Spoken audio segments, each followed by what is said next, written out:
Bueno, buenas tardes a todos.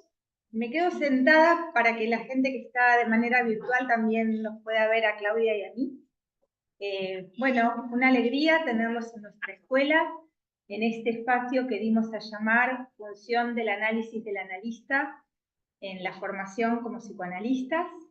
Es un espacio de trabajo que está habilitado desde el año pasado y hemos invitado a todos los miembros de nuestra escuela a que puedan compartir, digamos, qué piensan en relación a esta función.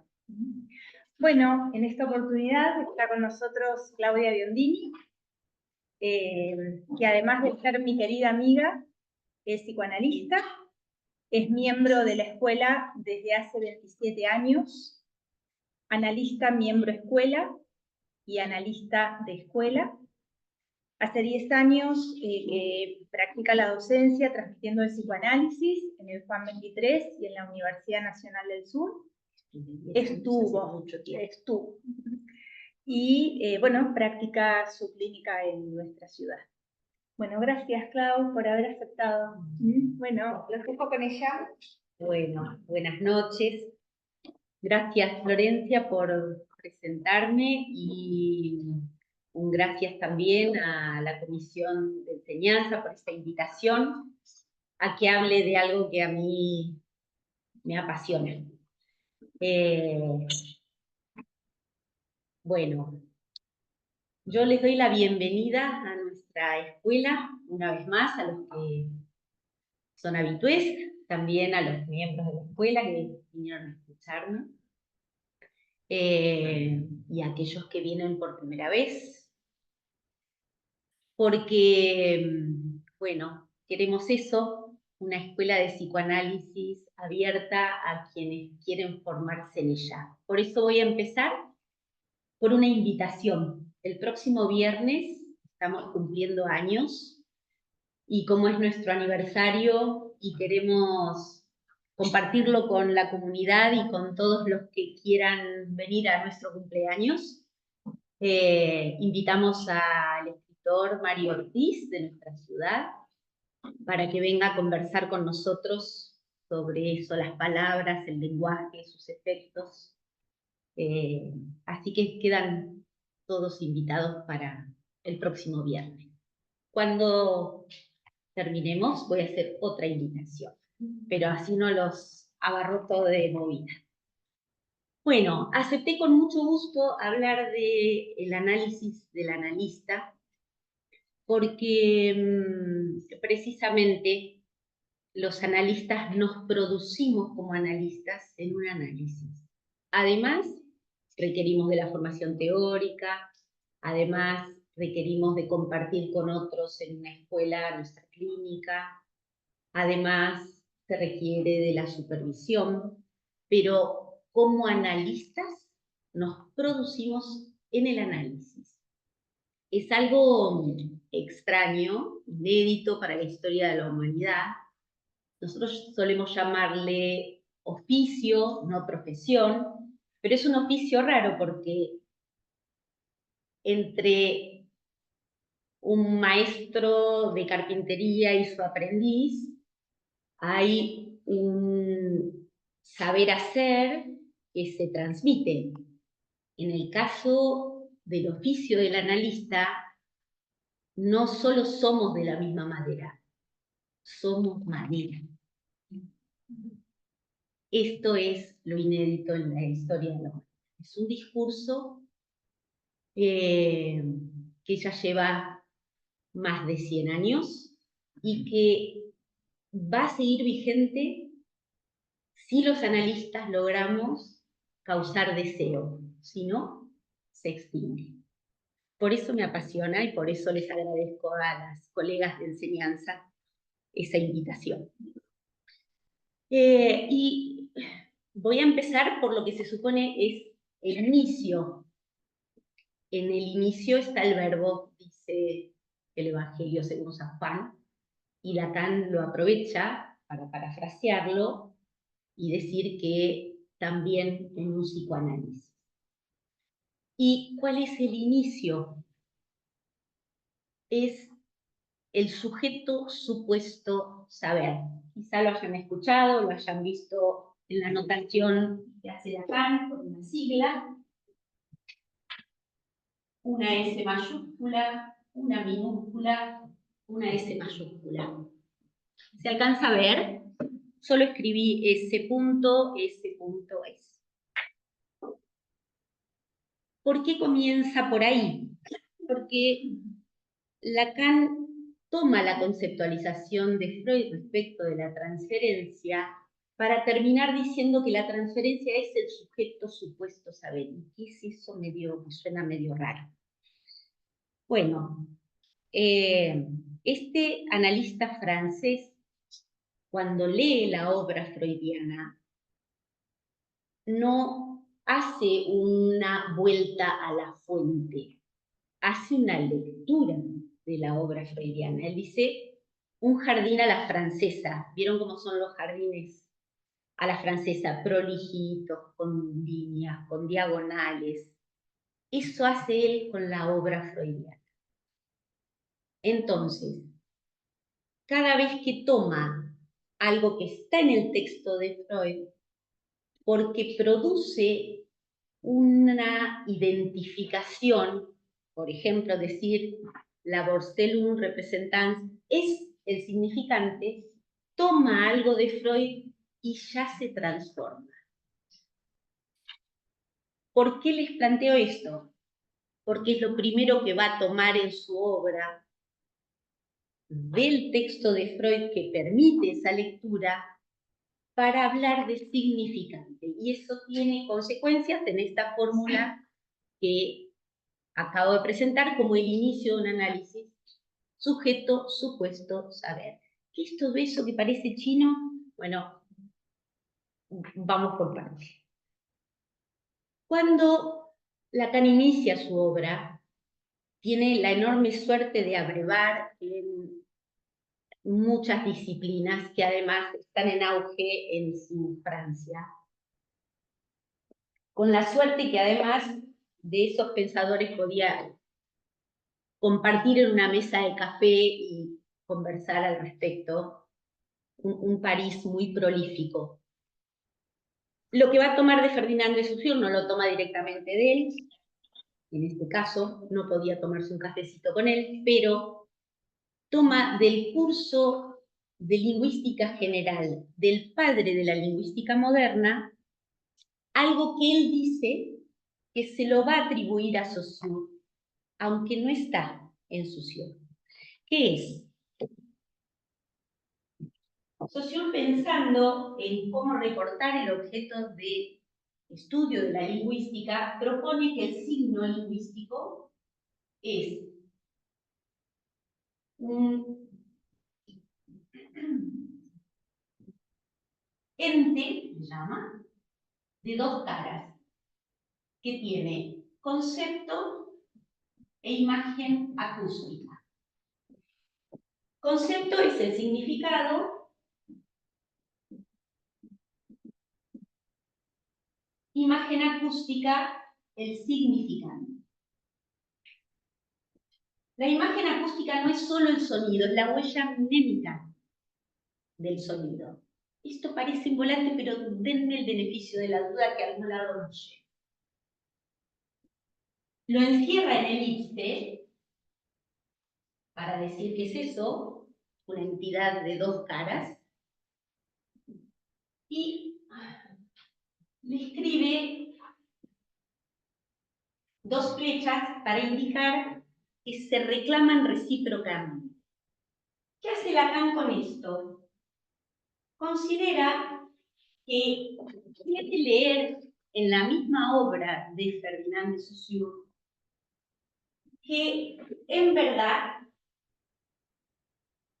son los significantes los que engendran el significado, porque el padre de la lingüística se encarga de ubicar que ningún significante, ningún signo lingüístico, porque no habla solo de significante, vale por sí mismo, sino porque está en un sistema. Son lo que los otros no son. Todo esto le permite a Lacan decir que este algoritmo, que lo escribe él, pero dice se lo tenemos que atribuir a Saussure, es gracias al padre de la lingüística. ¿Qué hace? Lacan invierte, pone el significante por encima del significado. Lo único que mantiene es la barra, porque es para el psicoanálisis, la barra de la represión, y en minúscula el significado abajo. Le borra la elipse, porque no queda encerrado el signo, sino que conversa con todos los otros del sistema. Bueno, no lo puedo borrar, pero esto vuela. Con lo cual, Lacan se queda con esto. Un algoritmo es una serie de operaciones. El significante en su pasión, dice él, va a engendrar el significado, pero no solo. El significante no se significa a sí mismo, sino que hablan los significantes para que aparezca un sentido. ¿Por qué es importante esto? ¿Hay que ponerle alcohol? Y otro libro, claro. Gracias. ¿Esto borra? Lo que es la ciencia. No. Con este tengo que escribir. Ok.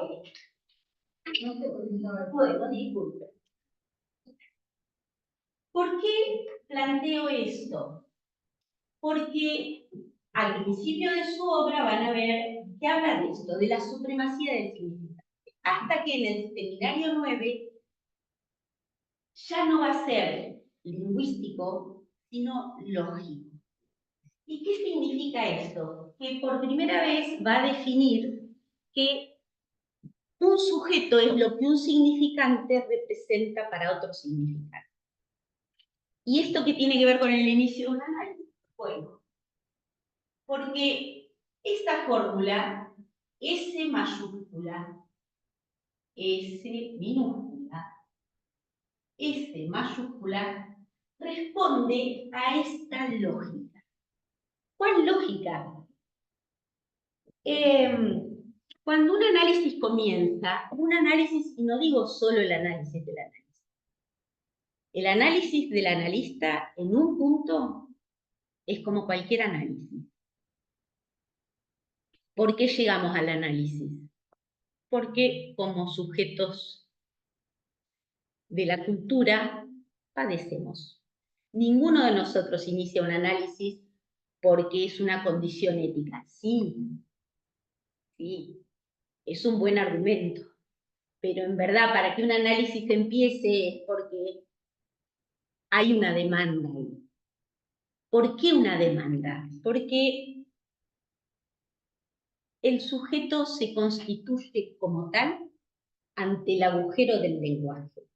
Como el lenguaje no le da el ser, solo queda representado entre significantes la neurosis de transferencia. No estoy hablando del tipo clínico. O sea, esa posibilidad que se arma en un análisis, que es la neurosis de transferencia, se arma porque hay un primer significante, una pregunta abierta a que un saber lo responda.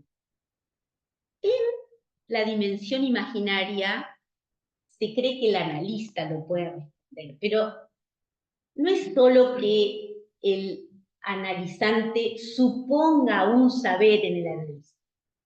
Eso está en juego, pero no es lo importante, sino que queda un saber y un sujeto supuesto. Supuesto es bajo la barra. Volvemos. Un análisis comienza porque un primer significante, y le pongo T porque es el significante de la transferencia,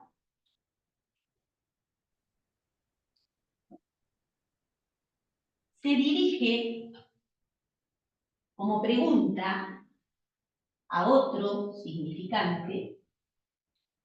Le pongo la Q porque es cualquiera en francés. Y para eso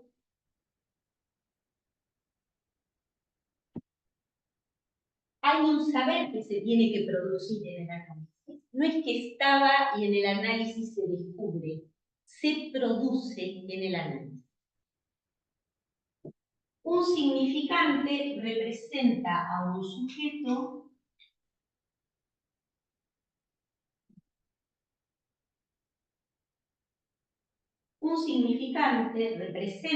sujeto para otro significante. ¿Por qué este está fuera de la barra? Porque esto es a producirse. Porque todo el trabajito de un análisis es que un saber pueda decir de una verdad, la verdad del sujeto. El sujeto está escrito acá. Ay, me olvidé si ustedes ven. El sujeto está escrito acá con una S itálica. No está escrito así, como un sujeto escindido, un sujeto agarrado, porque este es a producirse. Está escrito en minúscula y en itálica porque es un sujeto que está en el lugar de significado. Entre los significantes quedará significado. Y esto es el saber inconsciente. Ustedes vieron que en la... Ahora vuelvo a la fórmula. En el flyer de la invitación aparece el diván de Freud. El diván de Freud con una silla atrás. Digo porque se ven mucho en el humor gráfico y en algunas películas la silla del analista puesta en cualquier lado. Bueno, va detrás y tiene una explicación, una lógica. Esa alcoba no deja de ser una cama. Si alguno tuvo la posibilidad de ir a verlo, es una cama, el diván de Freud, con algo tan pesado que parece una alfombra, donde el paciente se recuesta, pero no es paciente, es analizante, viene de significante, tiene un trabajo para hacer. ¿Cuál es el trabajo? Hablar. En eso nada nos diferencia a los analistas en análisis de cualquier otro analizante. Pero hay algo que nos va a diferenciar. Se los cuento más tarde, para dejárselas picando. En esta alcoba, dice Lacan, el acto sexual está forcluido. A mí me llama la atención que no diga reprimido, ni interdicto, prohibido. Usa forcluido. Para que, en todo caso, el acto sexual en esa cama no puede tener lugar. ¿Para qué? Para que sea posible el acto analítico.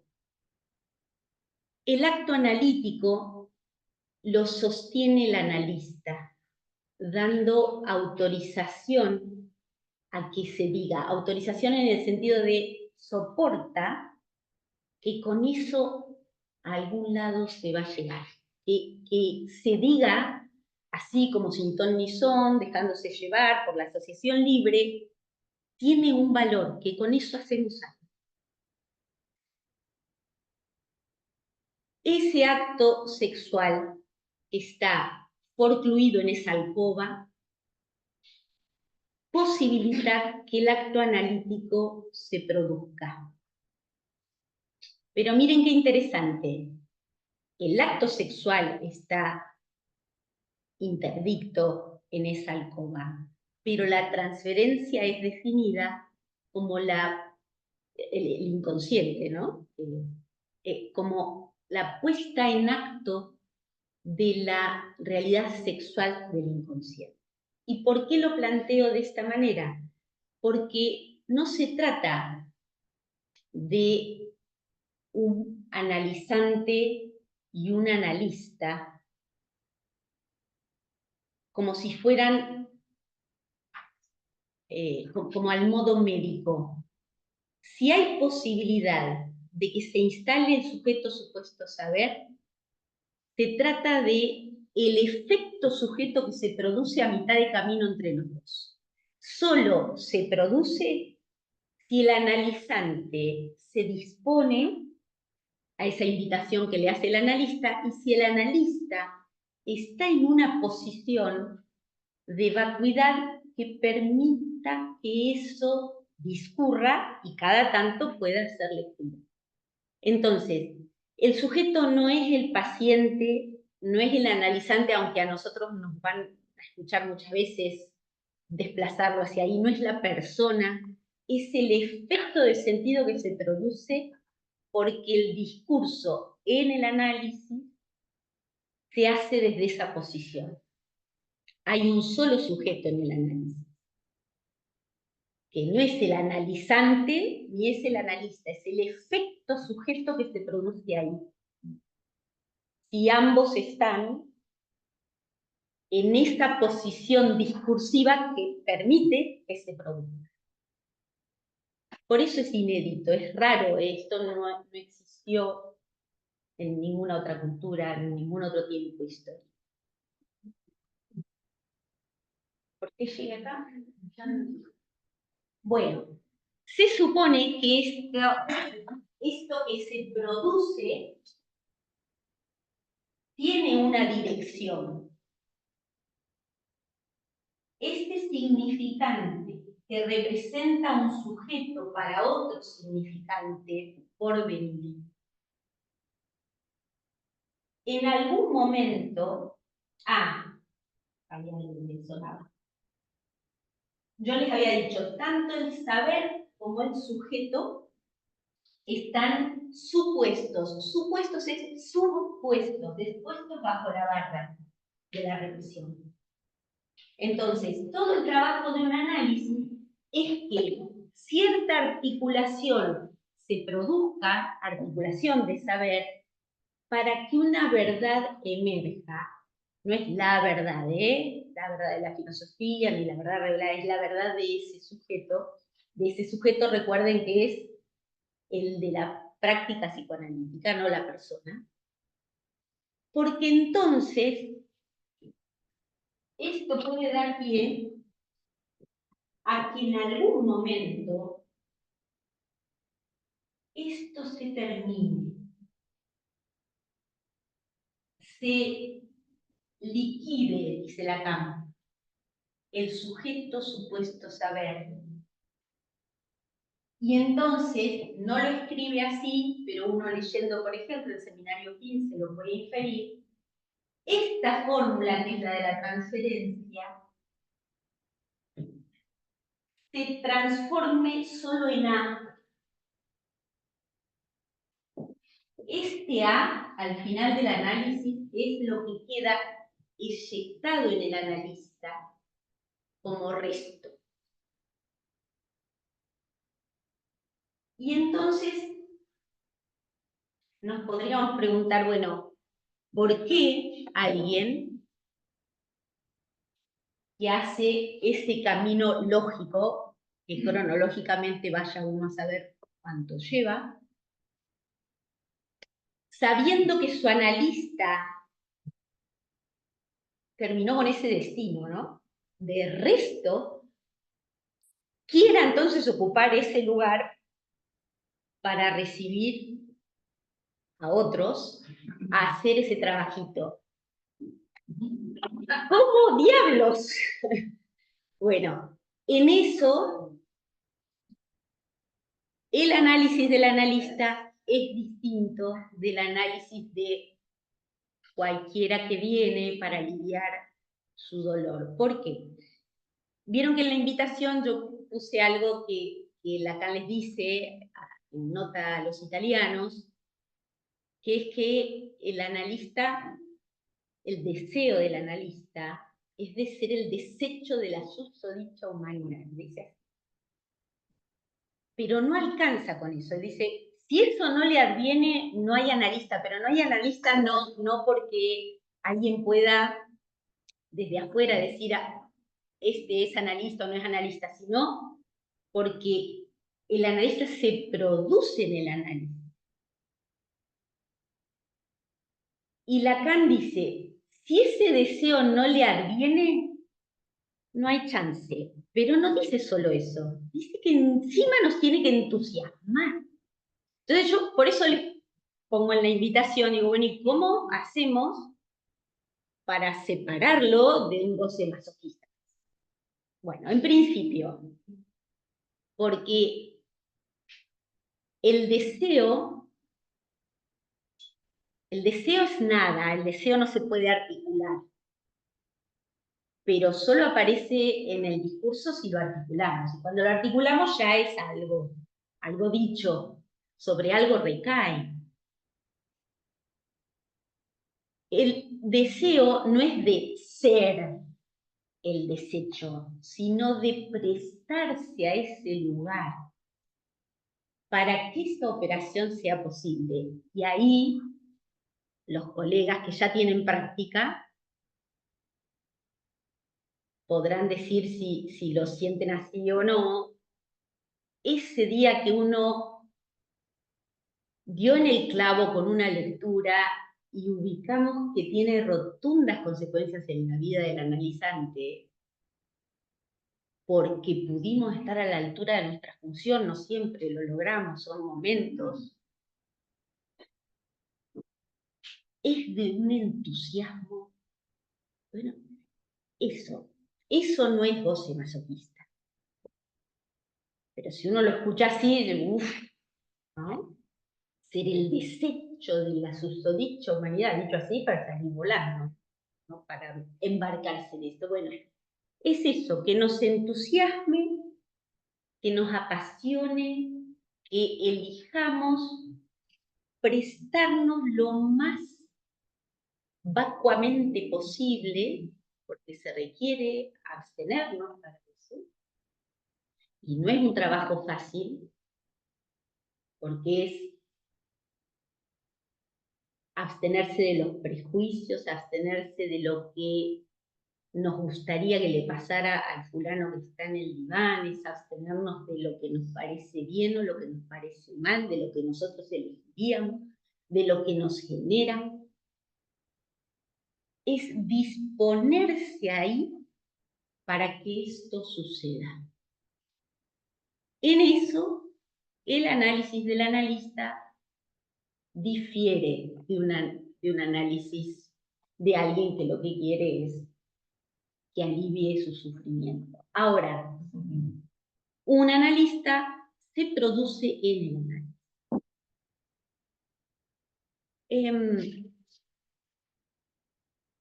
Cuando yo pensaba cómo transmitirles, les quiero contar que a pesar de tener unos 20 y tantos largos, creo que 26 años de práctica, no he tenido la suerte de llevar un análisis hasta el fin. Como analista de poder estar ahí en esa posición que le permita a un analizante consumar un análisis.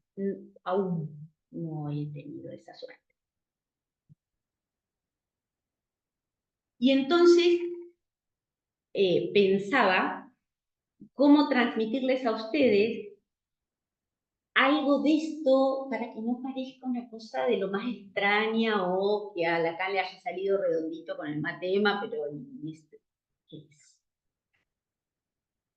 Y entonces les voy a contar dos sueños que tienen que ver con mi análisis, porque considero que como no tienen nada obsceno,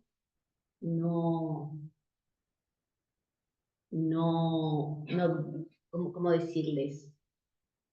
Eso, considero que no son obscenos, ya los he contado en otras oportunidades, son jirones de testimonio, de fin de análisis. Podría ayudar a pensar algunas de estas cuestiones. Por ejemplo, un análisis avanza en un camino regresivo. ¿Por qué lo decimos así? Porque se trata de, en la repetición y en transferencia, pasar por todas las vueltas de la demanda. Y entonces, ¿por qué es importante para que se produzca el analista en un análisis? Porque eso tiene que estar trabajado lo suficiente como para que en algún momento caiga y ya no se demande. Y entonces les voy a contar un sueño soñado muy poquito tiempo después de mi última sesión, de cuando resolví que era la última sesión. Yo sueño que estoy a punto de amamantar, con los pechos rebosantes. Yo fui una mamá que disfrutó mucho de amamantar a sus hijos. Estaba a punto de amamantar a la hija que no tuve. Me hubiera encantado, tengo 2 varones, me hubiera encantado tener una hija. No tuve hija, entonces es a la hija que no tuve, que en un idioma que no existe me dice: está tibia, está agria, no quiero más, es definitivo. Y bueno, ¿no? Es un sueño soñado al final del análisis. Yo no soy solo la, digamos, en el lugar del sueño, la que amamanta, sino también la hija que fui, ¿no? En los 2 lugares. Pero es esto, lo que no tuve, el idioma que no existe, y eso de lo que no se quiere más. Y les puedo asegurar que lo soñé, no. Parece casi como armado para la teoría, pero lo soñé. Bueno, esas cosas pasan, fruto de un análisis después de muchas vueltas. O en la última sesión, cuando escucho que es la última sesión, referida a otro objeto pulsional, estoy conversando con mi analista, ya no estaba en el diván, hacía un año atrás había soñado que me sentaba en el sillón del analista, pero no en el que ella ocupaba en ese momento, sino en el que estaba para los entrevistados, pero que ella había ocupado en el inicio de mi análisis. No sé si se entendió. Ella ahora estaba en un sillón ergonómico más grande. Yo soñé que un año atrás que me levantaba del diván y me sentaba en el silloncito que ella había ocupado en el inicio de mi análisis. Bueno, ahí charlando con mi analista, le cuento que volví a mi pueblo a acompañar a mi mamá. Había un gran festejo en mi pueblo y yo quería ir a fotografiar. Ella se iba a encontrar, era un festejo de colegio secundario, se iba a encontrar con sus exalumnos y yo quería ir a fotografiar y a ver qué había sido todo eso que tenía que ver con mis orígenes. Y entonces me escucho que voy de fotógrafa, que hay algo de lo escópico ahí, de la mirada, y por primera vez después de muchos y muchos años de análisis, me largo a reír porque escucho el nombre de mi pueblo por primera vez. Mi pueblo se llama Villa Iris. Iris. Cuando pesco eso, me largo a reír como si hubiera sido una broma de la vida. Y le digo a mi analista, esta es mi última sesión. Bueno, retazos para que puedan escuchar esto que parece un poco loco o mirado desde la teoría como difícil de decir o demasiado lógico. Bueno, acontece, les puedo asegurar que acontece. Si además les acontece que eso que se produce, que Lacan llama pase en el análisis, que es pasar de analizante a analista, si eso se produce y además los entusiasma, adelante, el psicoanálisis está necesitando de analistas que causen deseo. Esa es la manera de transmitir el psicoanálisis, no con propaganda. Se requiere transmisión, que es otra cosa. No alcanza con hablar de esto. Es desde una posición que cause deseo.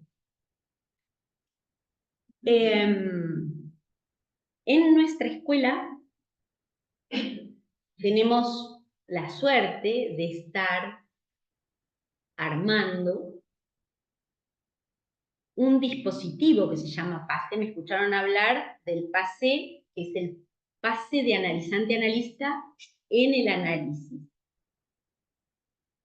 Pero el modo en que los testimonios de los analistas se pueden escuchar en una escuela con los recaudos que requiere, se llama también PASE. En este momento estamos pensando, bueno, ¿cómo vamos a elegir a los pasadores? ¿Sí? Después en las preguntas surge y tienen ganas, hablamos de eso, pero yo les quiero contar en qué ando pensando en este tiempo y charlando con algunas amigas. Digo, qué llamativo. Lacan usa el mismo significante cuando dice, pase a eso que acontece en el análisis, que él llama el análisis en intención, que es la producción del analista y su deseo, y llama pase a ese lugar en la escuela donde se puede testimoniar de eso. Yo escucho que ahí, y les cuento por qué lo escucho, estuve 2 años trabajando con colegas de otras escuelas y había 2 que se enojaban mucho porque decían, al final, pase, ¿de qué estamos hablando? ¿Del pase en el análisis o del pase en las escuelas? Yo digo, bueno, tiene que haber algo. Lacan usó el mismo significante, pero además nos dice que es en el horizonte mismo del psicoanálisis en extensión, o sea, la escuela, el psicoanálisis en el mundo, eso es el psicoanálisis en extensión, donde se anuda el círculo interior que trazamos como guiancia del psicoanálisis en intención. Yo escucho que ahí cuando él dice pase y pase, está discursivamente hablando de cómo se anuda eso. ¿Por qué se los cuento y por qué les di la bienvenida a los que aún no son miembros de la escuela? Porque si este deseo se produce en un análisis, pero el analista se queda solo en su praxis, se pierde para el psicoanálisis. Digo, eso que acontece en su praxis, si no la comparte con otros, si no hace el esfuerzo de teorizarlo, si no charla ubicando hasta dónde llegó el límite de lo que pudo leer, estudiar, pensar, se pierde para el psicoanálisis.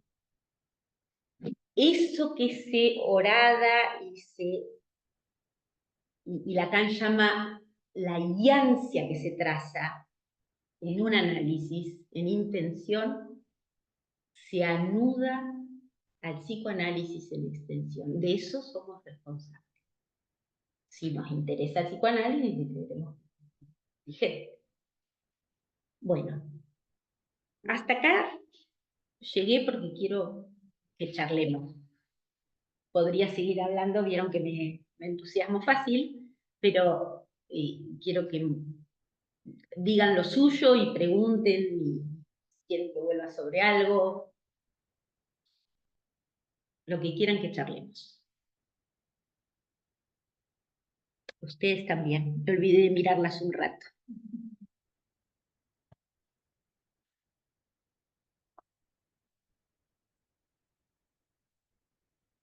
Entró Ornella también y Silvana. Y están, ¿cómo? Sí, pudieron entrar y están Laura, Mariela y Serena. Lo que quieran que charlemos, lo que no quedó claro, lo que quieran que siga hablando.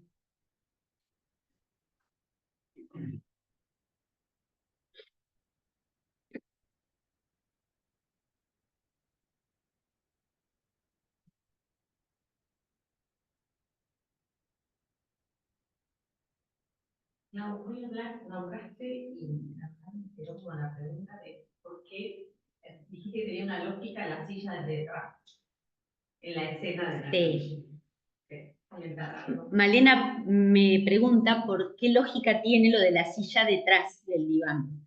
Bueno, en principio, Me quedé muy preocupada esta semana porque una paciente me contó que en algunos cafés bahiense hay colegas, que espero que no sean analistas, que sean de otras corrientes, realmente espero, que están atendiendo en las mesas de café. Que están atendiendo a sus pacientes en la mesa de café cuando está todo el resto escuchando, ¿no? Bueno, esa alcoba no es cualquiera. Esa alcoba no es cualquiera, estamos en este tiempo post pandemia tratando de teorizar que cuando hay un análisis que se hace por vía virtual, ¿no? Que de los objetos funcionales, que de la presencia del analista, en eso estamos trabajando. Ahora, que podamos estar trabajando sobre qué ocurre con un análisis cuando hay una pantalla de por medio, es una cosa muy distinta a atender a un paciente en cualquier lugar, en un lugar público. Tiene una lógica. La silla no va en cualquier lado, pero ¿por qué no va en cualquier lado? En ese lecho, cliné, vieron que de ahí viene clínica, el paciente no es ningún paciente, es un analizante, está trabajando. Y el analista, y nosotros seguimos en eso las sugerencias de Freud, porque después de haber fracasado en su clínica, en algunas cosas, resuelve que este es el mejor modo y seguimos utilizándolo. La regla fundamental le dice al analizante que diga lo que quiera, pero nosotros a eso lo sostenemos en el punto donde que diga lo que quiera es porque eso vale, tiene un valor. Nos toca abstenernos, pero no solo abstenernos, que el analista esté detrás y no en cualquier lado como en las películas, ¿sí? Es porque sustraída la imagen del cuerpo que el analizante puede estar viendo, favorece que aparezca la mirada como objeto escópico y no la mirada del que está mirando ahí o sosteniendo, viéndole la cara. ¿Sí? Eso no es en cualquier tiempo, es en un momento del análisis, solo puede invitarse a un analizante al diván si hay una demanda en transferencia, no se hace en cualquier momento, y la lógica es esa, el analista no está ahí en cualquier lugar.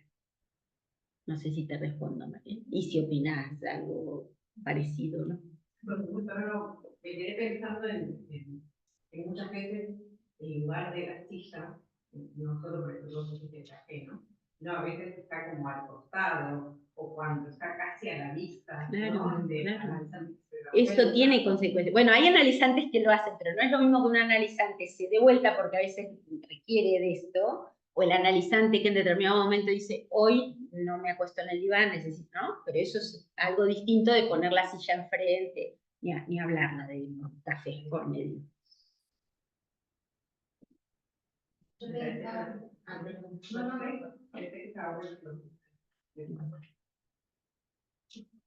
pensaba también en el trabajo como analizante, ¿no? En este trabajo que la asociación implica.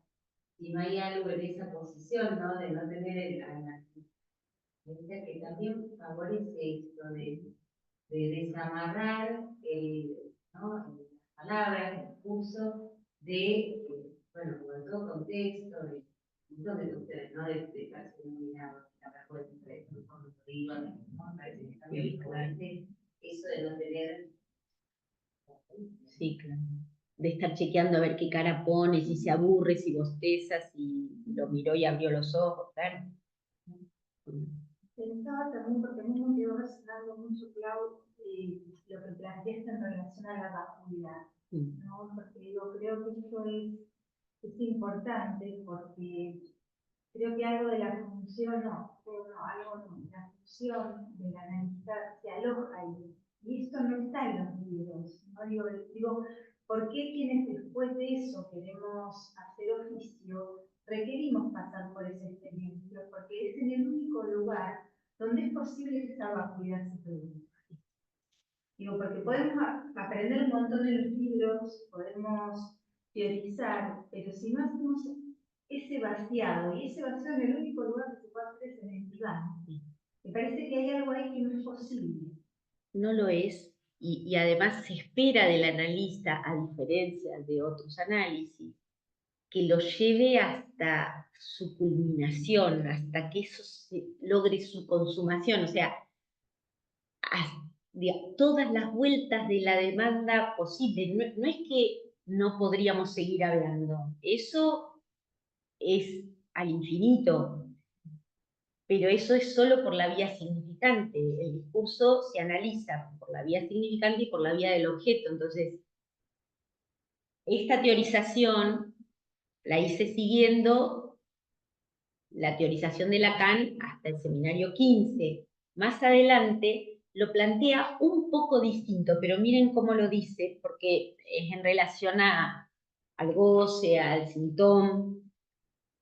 Él propone ser hereje. Hereje es no solo por su connotación religiosa, ¿no?, la herejía, sino porque en francés heresí, hereje, es RSI, los 3 registros con los que lee la obra freudiana. Ser hereje de la buena manera, aquella que, por haber reconocido bien la naturaleza del síntoma, no se priva de usarlo lógicamente, es decir, hasta alcanzar su real, al cabo de lo cual no hay más sed. Esto de, por ejemplo, para un objeto oral, el no quiero más es definitivo. Basta de leche, ¿no? Cada quien con sus marcas, cada quien con sus objetos. Los objetos no cambian, ¿no? La predilección por los objetos, el hipópico, el oral, el invocante, no cambian. Lo que es posible cambiar es el destino de la pulsión, qué vuelta le da a esos objetos. Entonces, todo eso es trabajito de un análisis, porque si no, la propia subjetividad mete la pata y no es fácil de lograr, y con esto no estoy diciendo si logramos fin de análisis entonces estamos vacunados a que eso nos pase. No. Es el trabajo de abstenerse y ofrecerse vaciado es una y otra vez, y a veces no lo logramos. Pero si es posible es porque uno pasa por el análisis. No es que hay que hacer la experiencia del análisis para aprender lo que hace el analista de uno y entonces repetirlo. No es eso, es otra cosa. Pero en otros tiempos era como a nivel identificatorio. Sí. Sí, y incluso hay mucha gente hoy que le pone, sí, Osvaldo, hay gente que le pone énfasis a lo que es la formación teórica, que es sumamente importante. Esto no nos exime de estudiar, pero que pone el énfasis ahí como si pudiera, porque estudia y piensa mucho, evitar hacer esa experiencia. Y es esto que yo les decía hoy. No es que trabajamos la madera, somos madera. Y el analista es la mitad del síntoma, a él le está destinado eso que se transfiere. A veces escucho en supervisiones, sobre todo de los que recién empiezan a practicar esto, no sabía qué devolverle. No hay que devolverle nada al analista. Digo, déjense que eso les sea transferido. Quédenselo para con eso hacer algo. No se trata de devolverlo, es un modo de rechazar la transferencia. Pero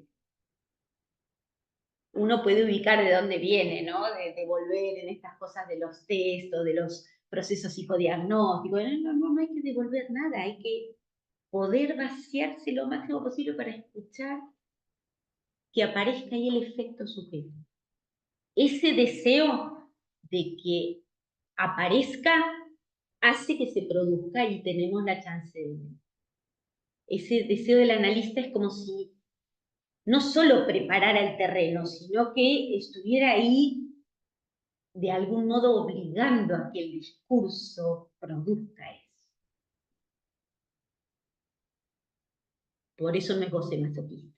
En el seminario 15, la Carla dice que el único saber es el saber de la experiencia del concepto. El único saber que está en juego ahí.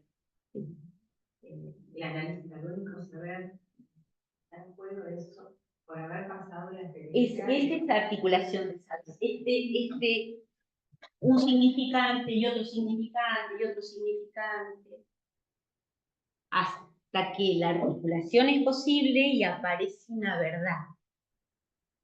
Y en la verdad y en los embrollos de lo verdadero, lo real.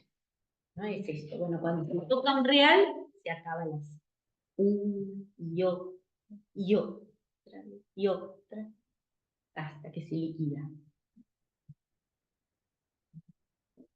Sí, claro.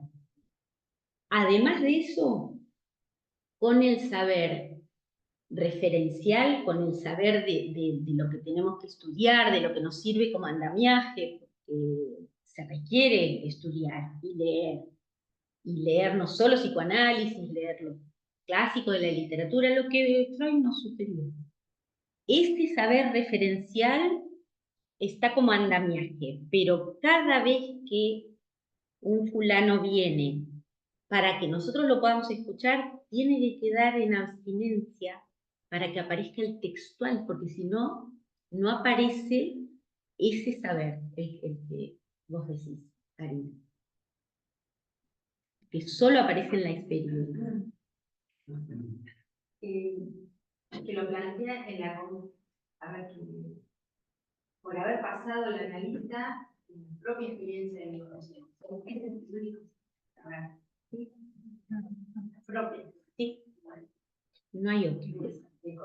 Porque exacto. Pasa por esa experiencia y aún sabiendo en qué se convirtió su analista, recoge el guante y acepta, ¿no? Se sienta en el sillón del analista.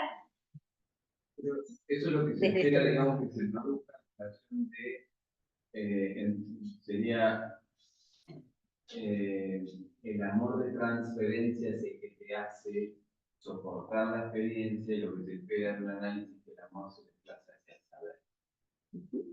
Entonces, Ricardo se preguntaba por qué una persona querría reproducir esa experiencia de caducidad, si no es por haberla experimentado.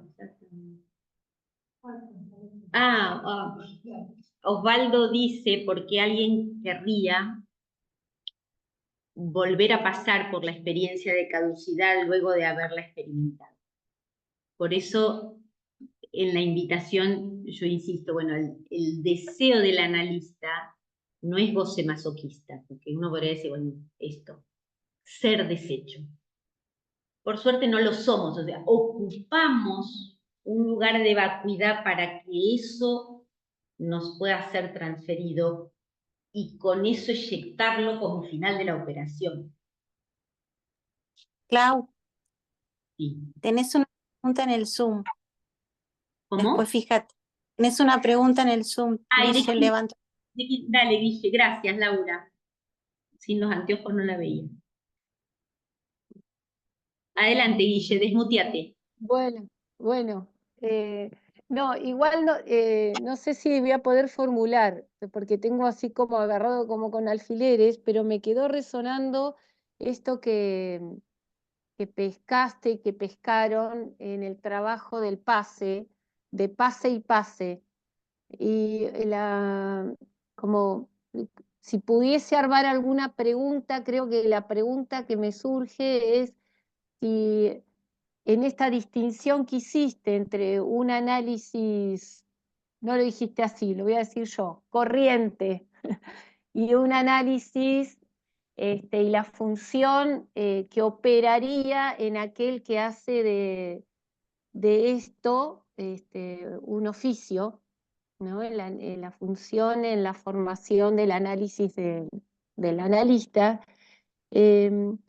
Esto del pase, si lo pensabas como condición. Como condición, no en la extensión, sí es esperable, o al menos a mí me gustaría que, por ejemplo, en nuestra escuela pudiéramos contar con esos testimonios, porque despegados del fulano de tal, uno con eso puede teorizar, es el caso por caso, es lo singular, lo singular, lo singular, hasta que uno puede de ahí extraer conclusiones. Me encantaría que eso pueda ocurrir en nuestra escuela. Sí creo que es necesario en el análisis en intención. El pase en la extensión es esperado. Pero ¿Para qué? ¿Para qué? Porque se dice en relación a la vigencia del psicoanálisis, etcétera, pero ¿cómo lo pensás vos? ¿Cómo lo pienso yo? No le podemos pedir a cualquiera que lleva un análisis hasta el final. Es muy raro además que alguien que venga padeciendo se quede hasta la disolución de la transferencia, al menos en mi experiencia. Hay algo del deseo del analista que hace que quiera llegar hasta ahí.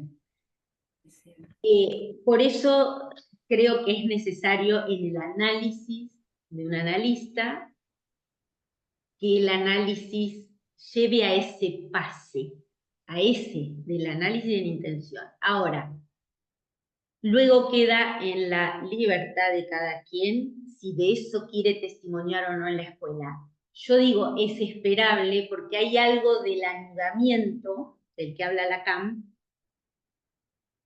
con el psicoanálisis en general. Nosotros solo contamos con los testimonios y contar con esos testimonios hace al avance del psicoanálisis. A mí no me cabe duda de que eso es así. El otro día salió en la reunión de trabajo sobre el pase la pregunta de por qué un analista no quería hablar de su análisis. Osvaldo dice que el otro día, en la última reunión que tuvimos de investigación sobre el pase, salió la pregunta de por qué un analista no querría hablar de su análisis. Pero bueno, no está obligado. Para mí es esperable y que lo haga en un dispositivo que guarda un recaudo necesario para que las intimidades no se filtren al pasillo, pero que eso le sirva al psicoanálisis. A mí no me cabe duda de que le sirve a la investigación del psicoanálisis. Que tenemos que trabajar mucho, sí, porque de los jurados de pase se ha esperado más laburo y hasta ahora no se ha conseguido. Estoy hablando de otras escuelas, nosotros todavía no tenemos esa experiencia. A mí se me dificulta pensar el entusiasmo de que habla Lacan sin anudarlo con la cuestión de hablar de su propio análisis. No puedo pensar el entusiasmo. ¿De qué es el entusiasmo? ¿La frase, la final? Bueno. No, lo comparto. ¿Lo alcanzan a escuchar, Osvaldo? ¿Qué es el entusiasmo si no es ir a hablar de tu análisis? Lo que pasa que eso también, vieron que yo les dije, bueno, me atrevo a decirles porque no tengo la experiencia como analista de haber conducido un análisis hasta el fin, solo de haberlo transitado como analizante. Y me atreví a contarles eso porque me parece que no es obsceno, pero bueno, eso es lo difícil, ¿no? Que se pueda armar un lugar donde eso no termine derrapando a lo obsceno, sino que le sirva al psicoanálisis, que se pueda teorizar sobre todo. Pero tenemos que hacer esfuerzo de teorización. No podemos pretender que lo que dijeron los maestros fue lo último para poder decirse. Los necesitamos, sí, por supuesto, pero si no el riesgo es que queden como escrituras sagradas, no haya nada más para decir, sería muy triste. Claudia,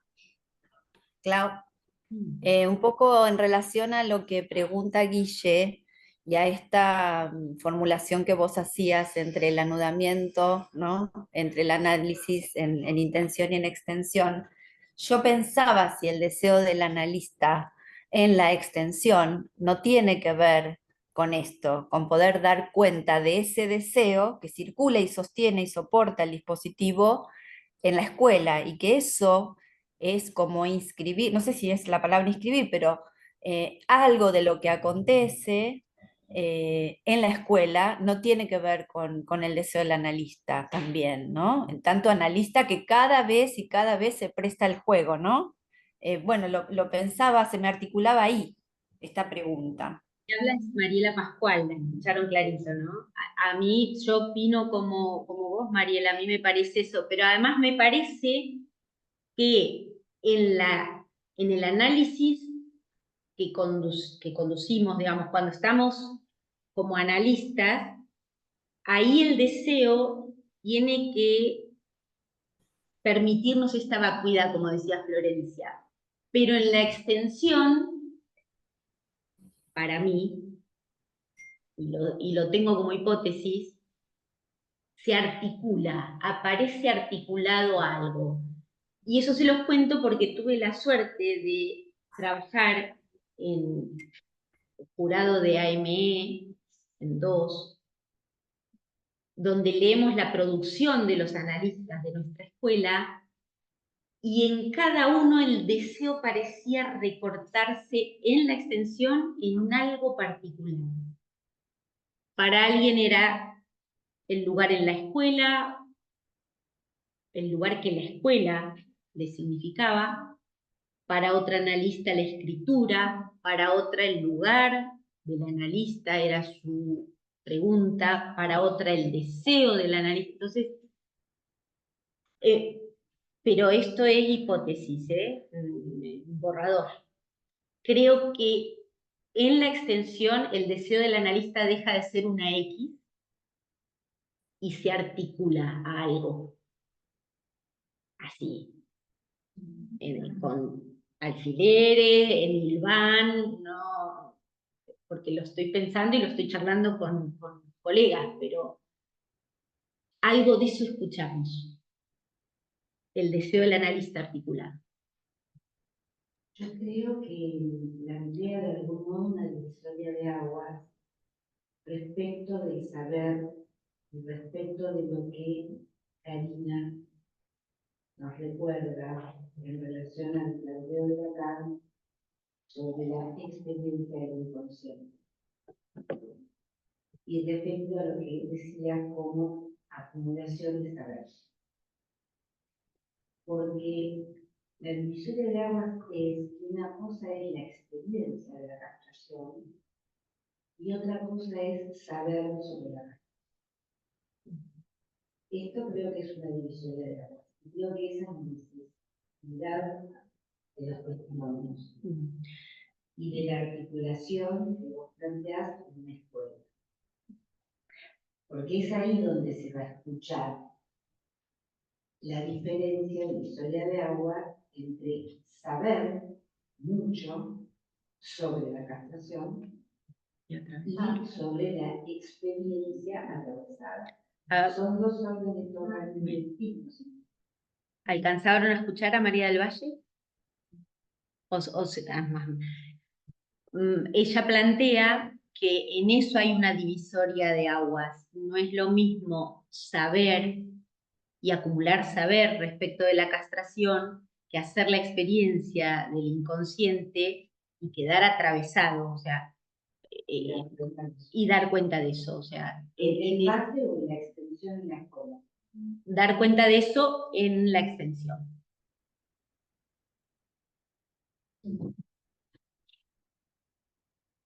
Como ven, estamos como escuela entusiasmados de eso. Ojalá en algún momento podamos armar el dispositivo y que haya analistas que quieran venir a testimoniar al respecto.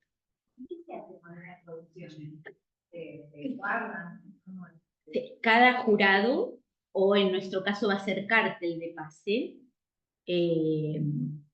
hace un informe del testimonio que escuchó, haya habido nominación o no, porque cuando alguien hace el pase en la extensión, se escuchó que ahí hubo final de análisis, se nomina a ese fulano. Ese trabajo queda por escrito.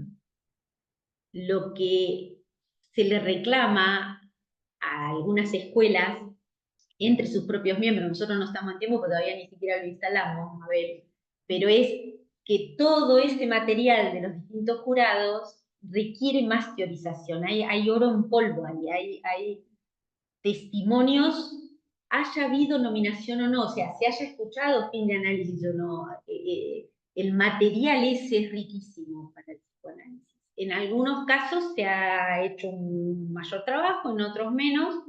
Hay escuelas que hace 30 años que están haciendo esa experiencia, nosotros todavía estamos viendo cómo lo armamos, pero en algún momento lo vamos a conseguir. Y bueno, es eso, como los casos clínicos, caso singular por caso singular, nos permite ahí decir algo. Bueno, la expectativa es que los pases nos permitan eso también. No sé si te contesté.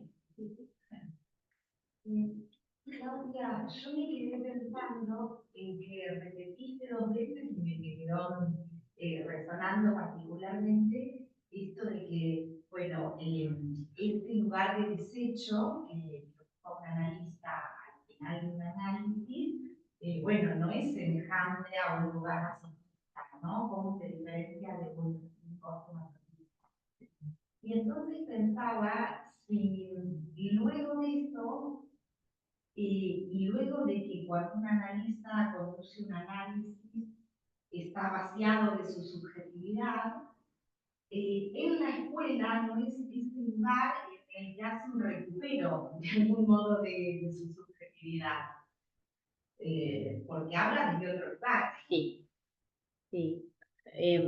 Margarita plantea de si en la extensión el analista logra cierta recuperación de su subjetividad, haciendo referencia a que no es un goce masoquista, sino deseo.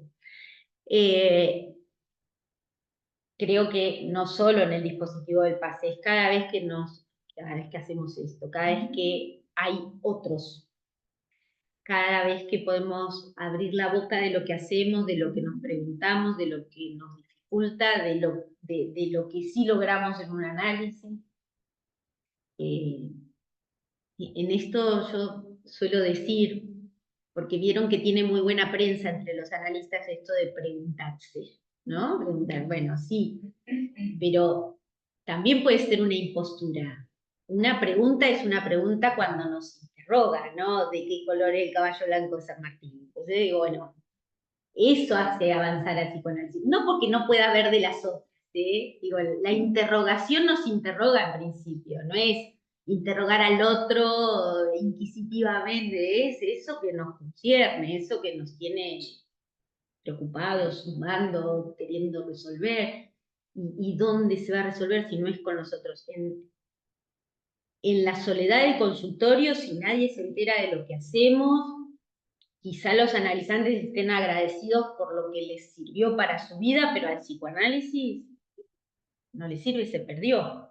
Ténganlo en cuenta. Sea que quieran venir a formarse a nuestra escuela o a cualquier otra, los otros son necesarios. A veces el infierno son los otros, como decía Sartre, pero a pesar de eso los otros son necesarios. ¿Dónde si no?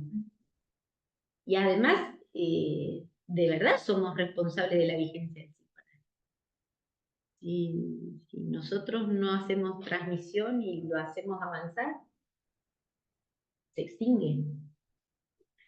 Sí, yo pensaba cómo vos arrancaste, ¿no? Vos arrancaste hablando de lo que es una escuela de psicoanálisis, qué lugar tiene la transmisión en una escuela de psicoanálisis, ¿no?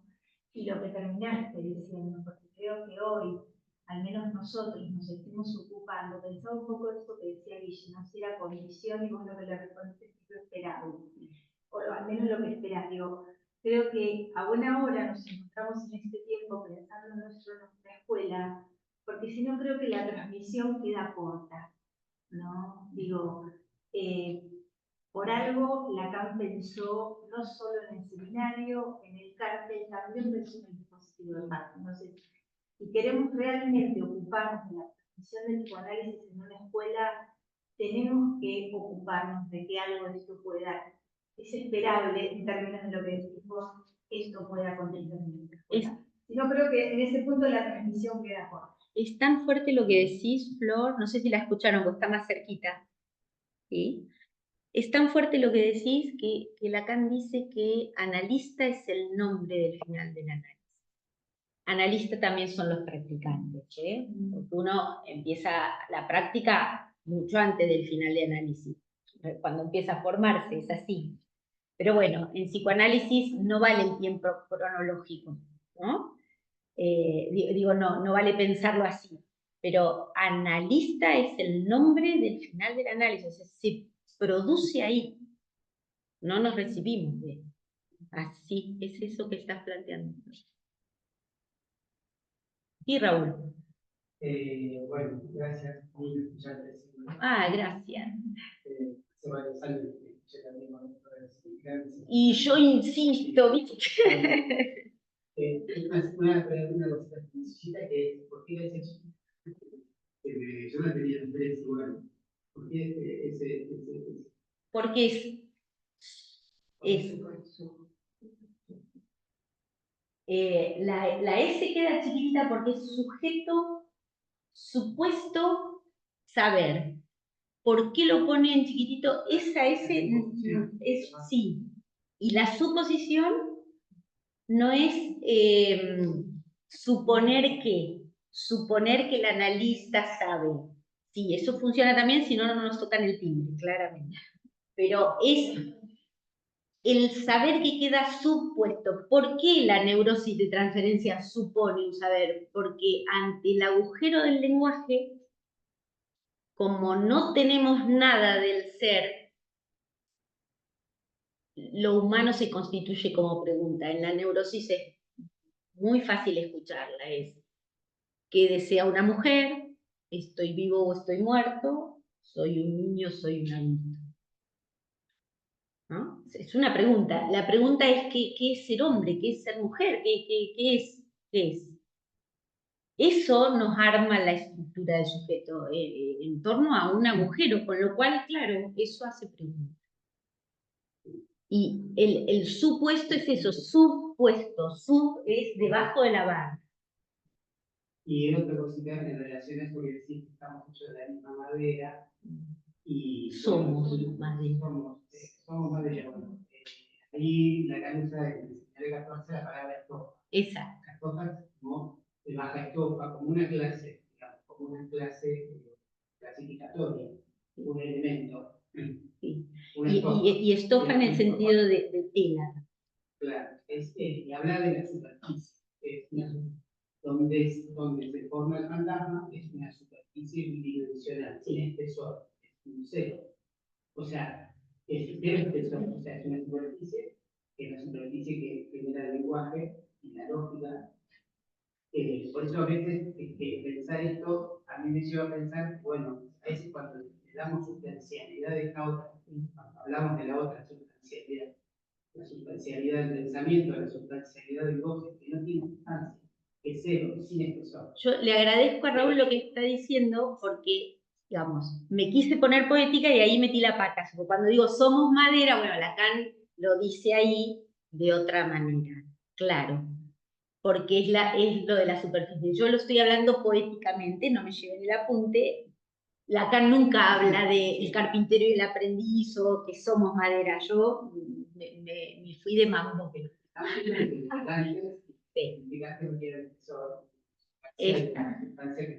Por eso él tampoco acuerda. Raúl está recordando el seminario de la lógica del fantasma, donde Lacan habla de estofa. Entonces, él no acuerda con que se trata de una psicología de las profundidades. ¿Recuerdan el iceberg de Freud? Él dice, es de la superficialidad y la superficialidad del discurso. No tiene espesor. Raúl tiene razón. Yo me entusiasmé para decir somos madera. Estamos hablando de la lista que no tiene espesor. Es una función, ¿no? en un discurso y en un dispositivo que es posible. Sí. Eso también, o sea, creo que sea una lista o es una función sin espesor también, no es que esta persona... Es cierto, es como el sujeto. Aún así, cada uno de nosotros vino y se sentó y ocupó una silla. Entonces, todo el tiempo es lo difícil de pensar con esa lógica. Tiene razón, Raúl. No solo para el sujeto no es la persona ni es el paciente. Para decirlo bien dicho, deberíamos decir el sujeto que se soporta del parlet. El parlet sí es el hablante ser, ¿no? Pero es esto. Creemos que tenemos el ser y no lo tenemos, ¿sí? No es la persona, pero en algún momento hablamos de los analistas y nos miramos. Sí, es tal cual lo dice Raúl, y es lo difícil. Sí, así es. Así es. No hablen entre ustedes, sino las chicas que están en... Ah, ¿qué hora es? Sino las colegas que están en forma virtual no escuchan. Mariano. Bueno, gracias, Claudia, porque a mí me hace pensar y todo el tiempo no va. Ay, gracias, Mariano. Y yo recordaba en los tiempos de universidad que transmitían en sujetos puestos a ver, lo transmitían, o sea, lo recuerdo como transmitido de que alguien escuchaba a un analista en una charla, le suponía un saber a ese analista y la cosa llamaba ya esta transferencia. Entonces uno acudía a un analista donde tenía un recorrido, un saber, una práctica sobre eso. Y así yo lo aproveché así en la universidad.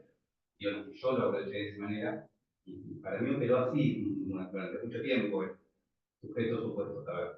Ya hace un tiempo atrás, he estado leyendo Posición del Inconsciente, este texto de proceso de Bonnevard, que es del 64. Lacan hace una frase ahí que dice: de nuestra posición de sujeto somos siempre responsables. ¿Sí? Y ahí me hizo repensar la cuestión de, bueno, esto que yo te había como abrochado de la universidad de esa manera, no le suponíamos saber al analista que fue un día, a pensar que de la posición de sujeto, que somos siempre responsables, queda del lado nuestro, de la comunidad analítica, digamos. ¿Sí? Se me invirtieron como en los lugares. Mariano plantea de cómo en la universidad el primer concepto que aprendes el sesgo imaginario de suponerle recorrido, saber al analista, pero eso va en la misma línea de lo que acaba de decir Raúl. Nos pasa eso, vivimos en lo imaginario, o sea, esa dimensión también está, porque si no, nadie, digamos, nos toca el timbre, lo que le decía hace rato. Ahora, no es eso lo que él quiere decir cuando está hablando de sujetos supuestos. ¿Sabes? Es un saber y un sujeto supuestos, y eso no es consciente, no es que lo haga es profeso el analizante, no, es la misma estructura. Y la estructura no es del analizante, el sujeto es lo que se produce en apertura y cierre, es como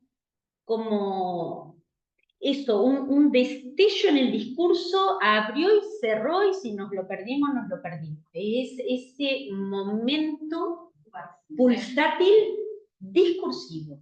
Pero después nos van a escuchar un montón de veces decir, y el sujeto no sé qué, no sé cuánto, como si fuera la persona, porque es re difícil, pero es eso que decís.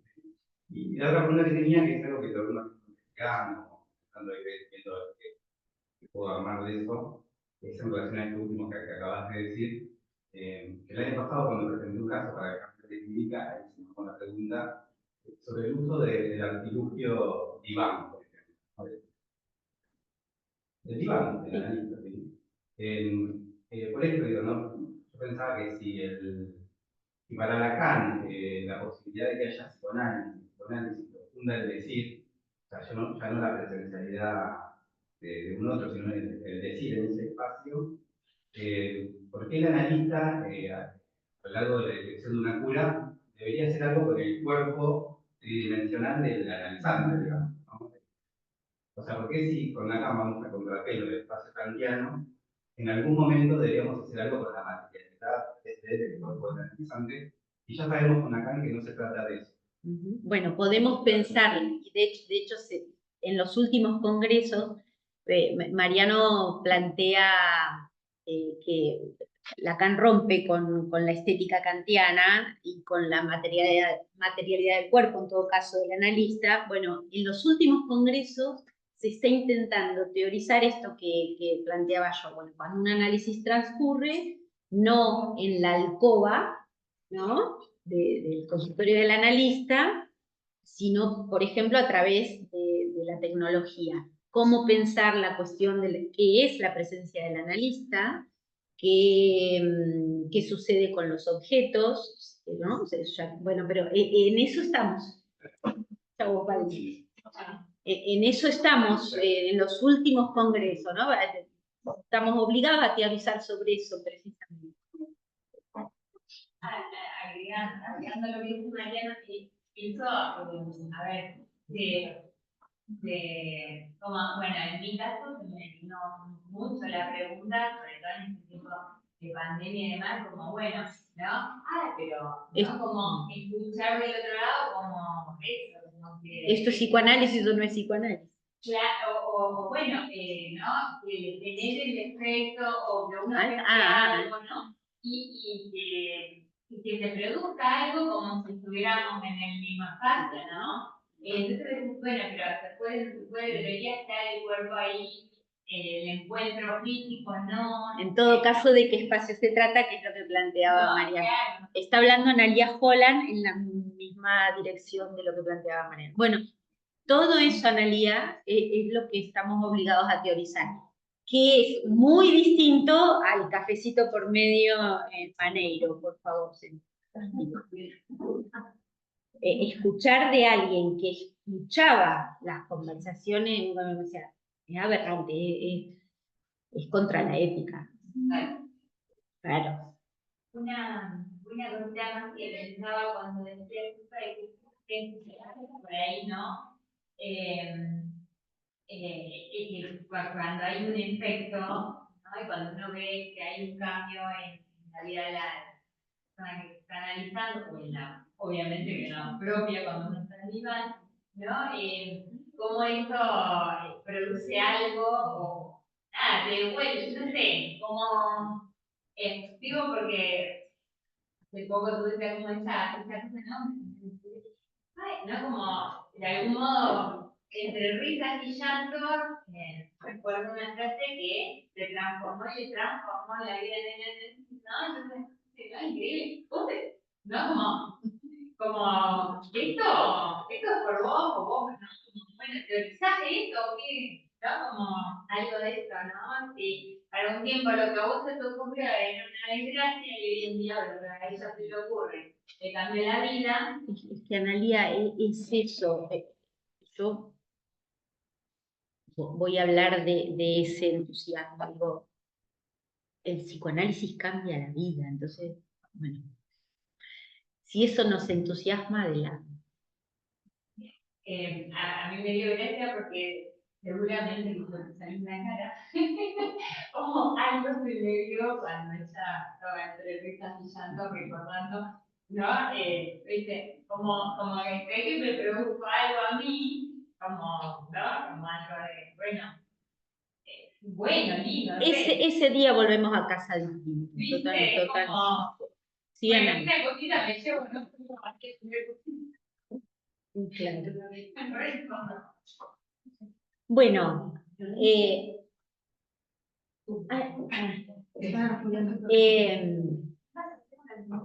sí, por eso, antes de que huyan desfavoridos por hambre, quiero hacerles la otra invitación, además de que esperamos a todos el próximo viernes, porque estamos de cumpleaños, a las 20. Y no sé si conocen a Mario Ortiz, realmente es una perlita de Bahía Blanca que vale la pena conocer, es un escritor delicioso. La otra invitación es para finales de septiembre en Mar del Plata.